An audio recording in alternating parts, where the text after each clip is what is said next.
Iba talaga si Julia Barreto, nangangabog nga ang kanyang ganda. Blooming nga si Julia nang mag-post siya ng picture na kuha sa Jakarta, Indonesia.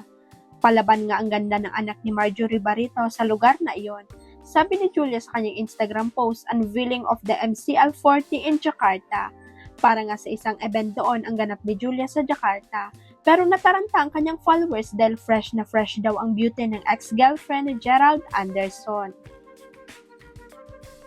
Ang ilang taga-showbiz na nakachika ng Abante ay may komento rin sa picture ni Julia.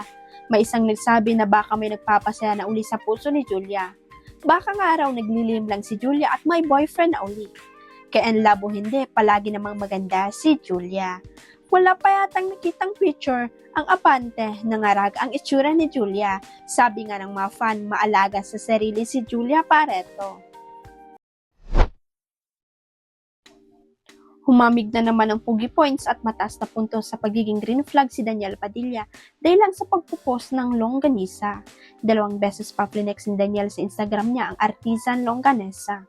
Food business ng eldest brother ni Carla Estrada na si Chef Luigi Mulak ang viral longganisa.